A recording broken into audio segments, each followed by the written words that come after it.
Warcraft and all the Blizzard games have always had amazing cinematics in them, and great storytelling.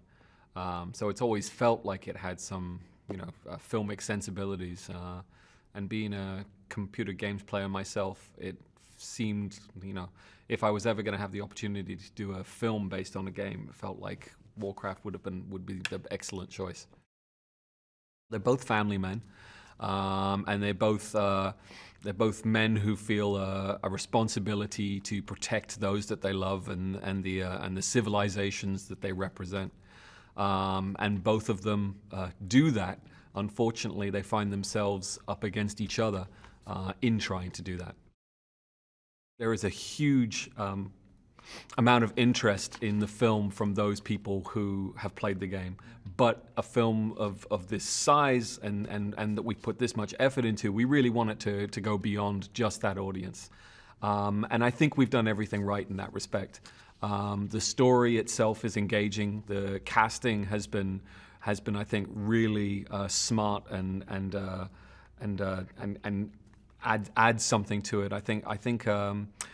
And the story itself, I think, is one that you just don't see that often. Certainly not in big films. It's a war movie, but it's a war movie that treats both sides of the conflict with equal respect and consideration, and really asks some important questions of, like, why do people go to war, and is there ever a good reason for that to happen?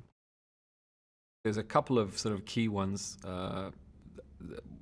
One of them being family and one's. What are one's responsibilities to family? How do you protect your family? What are you willing to do to protect your family? That certainly runs throughout the film from both sides. What is Durotan, our orc protagonist, willing to do to protect his family, and what's Lothar willing to do to protect his? So that's certainly universal. And I think, and a different and interesting question that we ask is how can good men, both good men, these two guys, be on different sides of a conflict? How does that happen?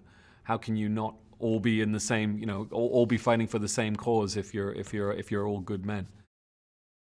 Fantasy also allows you to investigate different social issues or contemporary issues in a setting where the audience doesn't feel immediately defensive, because they kind of allow themselves to open up to this fantastical or science fiction world. One of the most important things to me in the making of the film was to, as soon as possible, get the audience to take the side and empathize with the orcs, because that's the harder job. It's easy to empathize with a handsome, charming guy like Travis Fimmel. But to make the audience really understand the plight of the orcs and care about them and see them as like they would see other people, having family lives and having cares and considerations for each other. That was the tricky bit.